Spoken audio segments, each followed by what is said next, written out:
Okay, we're going to make some tahini paste. I'm going to use this tahini paste in my hummus that I'm going to also make. So we're going to start with 1 cup of sesame seeds. Nice big dry skillet. I'm going to heat this over medium heat. So I'm just going to spread this here. Now, the thing with the toasting the sesame seeds, you have to watch it because you don't want it to burn. You just want it to slightly toast. You're just looking for a slight change in color to a little more golden brown and an aroma. You'll start to smell the aroma come out of the sesame seeds. And so this takes a few minutes, and so I'm not going to bore you by making you wait a few minutes, but I'm just showing you how it started. And the heat is not really high. It's kind of medium low heat. And I will just let you see it when it's just about done. Okay, my skillet was really hot. I let the skillet get really hot first, and then I turned it down. And so you can see that the seeds are browning. And if I smell it, I'm starting to smell an aroma coming out. And so this is just about ready. I don't want to burn it. So I'm just going to keep stirring it so I'm not burning it. And I'm just trying to get not all of them, but a lot of the seeds to slightly change color. Sniffing it a little bit to get a sense of if it's just about cooked. Because like I said, you don't want it to burn. So I don't know if you can see that the color's changed some, but it has from where we started. You can see brown flakes all in it. And so I'm saying that this is just about ready, and I'm going to cut this off and go with my next steps for making my hummus. You can save this. I'm not going to use all of this in my hummus, so I can just save what's left for something else. Pretty easy, guys, huh? Yep. Okay, what I wanted to do was I wanted to show you what the difference was between the toasted sesame and the untoasted sesame. So you can see the difference. This is a slightly brown, light brown color. If you smell it, it smells like nut, smells nutty.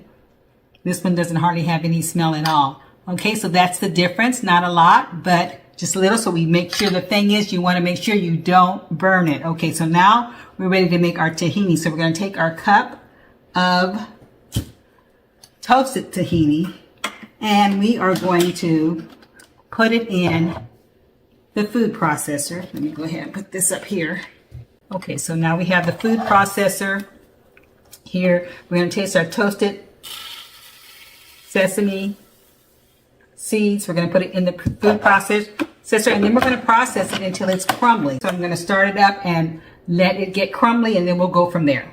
Okay, so I let that blend for about a minute or two, and as you can see, it is crumbly. And I can even scrape around it a little bit around the sides, get some up that might be sticking on the sides up. So it's starting to get crumbly now. It smells cool, guys. It's nutty, nice nutty flavor. Does not smell burnt, which is a good thing. Okay, so we have that a crumbly form. So now what we're going to do is we're going to start adding a little bit of oil. So the recipe says from 2 to 4 tablespoons. And so what I did is I put 2 tablespoons in here already for you.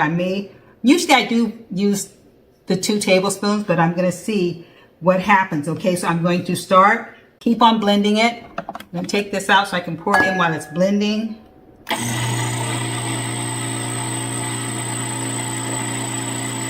Slowly pouring it in.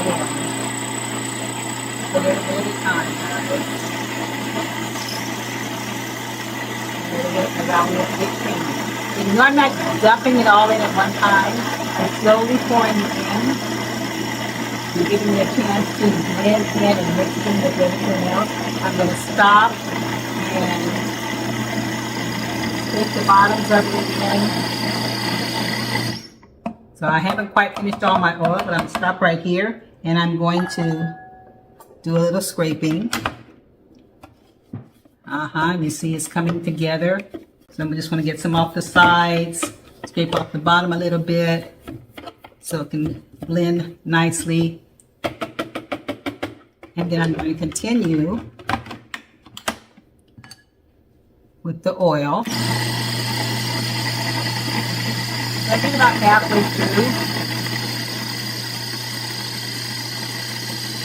Now it's getting pretty creamy. Okay, so that's 2. If it wasn't creamy enough, I could add a little bit more oil. It's 2 to 4 tablespoons. But usually when I add 2 and let it whip around a lot, you can get creamy enough for me. So I'm going to let it for a little bit longer. And then I'm going to scrape it again. And you can see it's getting really, really creamy, which is what we want, guys. And this is so much better, in my opinion, than buying a whole big bottle of tahini that you're not going to use anytime soon. And you know it has preservatives in it.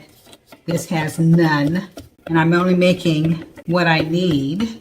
Actually, I'm going to have a little left over, but it's not going to be a lot. And if I wanted to use it to make some other kind of hummus or something, I could do that as well. So this is pretty creamy, guys. Like I said, I usually only use the 2 tablespoons. I usually don't do any more than that. I'm going to pulse it just a little bit more. Get it a little more creamy. So that's basically your tahini. What I'm going to do. Okay, so I'm going to go ahead and stop that. So that's basically it, guys. It's not hard at all. And as you can see, it's very creamy. And I'm going to take it and I'm going to put it in my little container here. I'm going to be using some of it for my hummus. I'll have a little bit left over for if I want to do something else. Ooh, what's that? The sound of the bell? Saved by the bell kind of thing, but it's very creamy. I only use 2, but you know, you may have to use more. So I'm going to take it out. I'm going to put it in my little cup here, and then we'll be ready for our hummus. Okay, guys, so I just want to show you the finished product of the tahini paste. Here it is right here. I could have added a little bit of salt in there into the food processor when I was blending, but I just chose not to this time. If you want to add a little salt to it, you're more than welcome to, but this is just without the salt this time. And you can see I put in this little container. I'm going to use about half of it to make my hummus, and then I'm going to save the other half in the refrigerator, and if I needed to use it for something else, I'll have it there. So there you have it.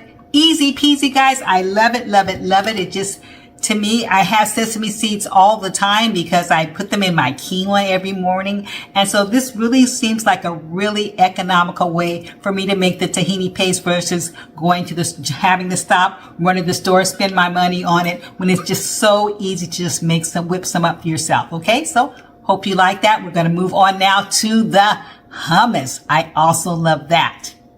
Okay, now for the hummus. I was so surprised at how easy this is to make, and now it's requested over and over again in my house. So this hummus is not only easy, it tastes practically exactly like the store-bought version of the hummus, not the pine nut stuff, but it tastes very, very good as your basic hummus recipe. So here we go. We have the tahini paste that we just finished making. We have that. You're only going to use half of what you made, so you have a choice of saving the other half or doubling this recipe, whichever you can prefer. But you're going to use half of the tahini paste that you made. We're going to put it in the food processor, and then you're going to add the lemon juice, fresh lemon juice. And guys, guess what? This lemon juice came from the lemons from my sister's tree, and this is 1 lemon. It's not a huge lemon, it's like a medium lemon, and it makes exactly, in this case, exactly the 1/4 cup that you need. And so, let me show you in case you think I'm lying. All right. You wouldn't think I'm lying, but I would lie to you, do you? Okay, so I'm a little bit short, but close enough.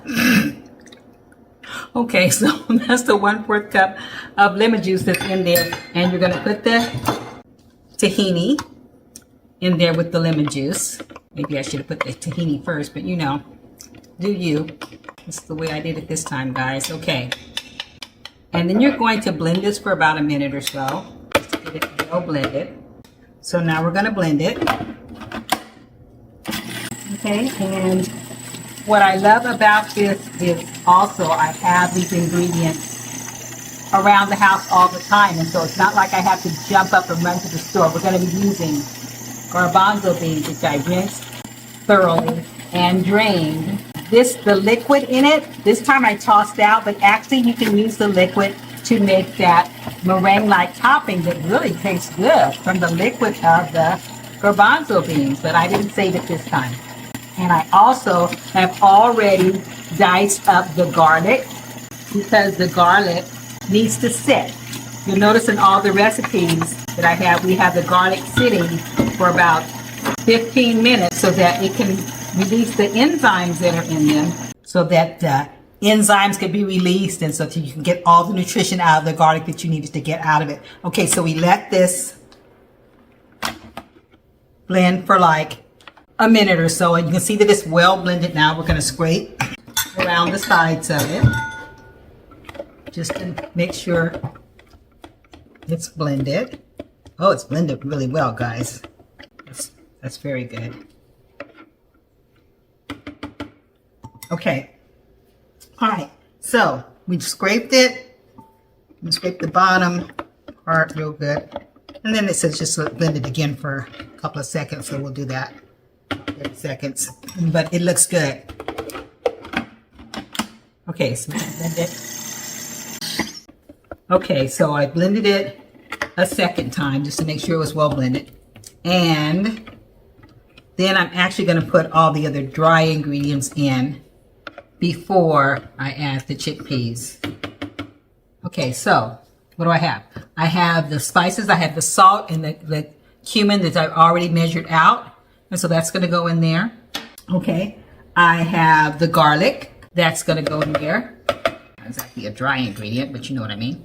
In this case, all the other ingredients. Okay, so I have the garlic. I have the cumin, I have the salt. Oh, I need the olive oil. Okay, so the olive oil, I am using extra virgin, of course, olive oil. I use avocado oil for most of my cooking. The things that I'm going to be putting in the oven are heating or having a lot of high heat to it. But olive oil, of course, you know, is very nutritious. And since this hummus does not have to be heated, I'm using the extra virgin olive oil in there. So I'm putting that in there as well. And that's my 2 tablespoons in that. So do I have everything in there? I need everything except the water and the garbanzo beans, the chickpeas, okay? So I'm going to blend this again. Get that blended. Okay. You didn't necessarily have to wait for all that, so I'm just scraping it again to make sure it's blended because you want it to be blended. I see a little olive oil still not quite blended, so I'm making sure I'm scraping everything around. Because we want it all blended, guys. I don't want anything separated.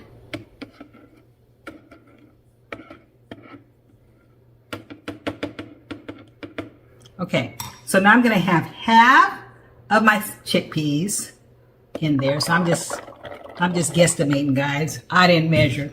I just guesstimated, but half of the chickpeas in there, and then I'm going to blend it for about a minute.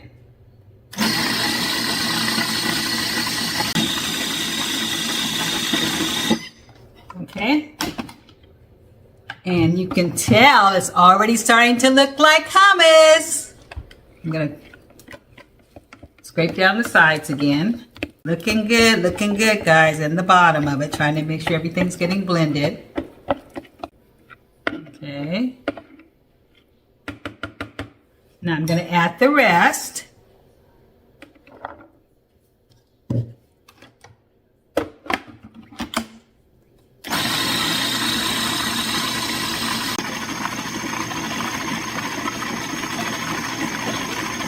Okay, I think that's right. And guys, guess what I noticed? Now, you know I told you that cooking is not my calling.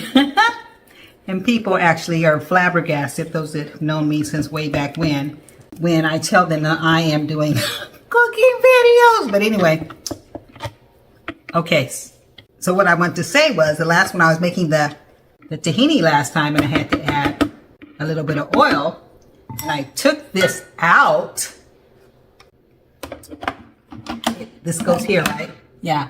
I took this out and poured the oil slowly. And then I noticed afterward, there's a hole in here. So you can actually keep that in there. I guess this is taking it out if you're going to put in heavy things, a lot of, bulky stuff or whatever. But if you're just adding liquid, I assume that you are just supposed to pour it in and let it drizzle through the hole. So if you notice, this hummus is a little thick.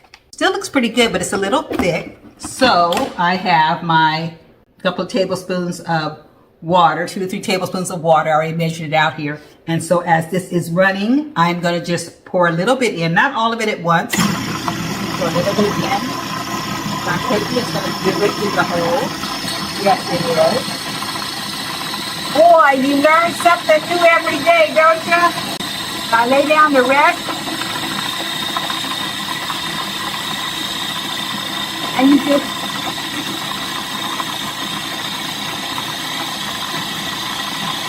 pour it in to get the consistency you want.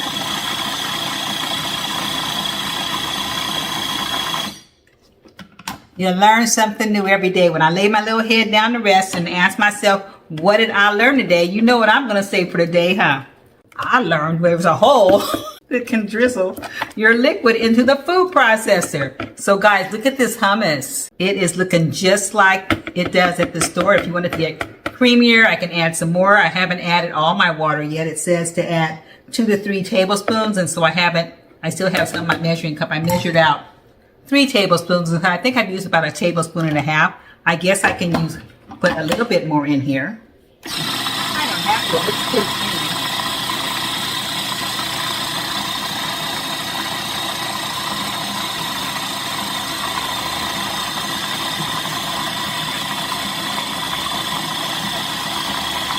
Mix up some more. Looking good, guys. If I wanted to put a little more salt in there, I could, but I don't like to use a lot of salt, so that's not probably what I'm going to do. So let me see what it tastes like. Perfecto mundo. This is delicious. I'm not adding any more salt. I'm fine with this. It's creamy enough for me. I'm not adding any more water. I do have a little bit more water left in here. I guess I could add. Maybe I will, just to see how it does. I don't know.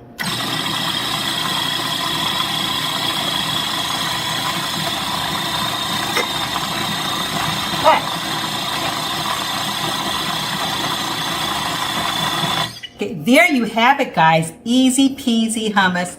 It looks exactly like what you get in the store. If you want to put a little paprika in there, you can. You don't have to. If you want to add a little more oil, you know how you open the little package and there's some oil there floating around and paprika, whatever. You can. You don't have to. This is delicious.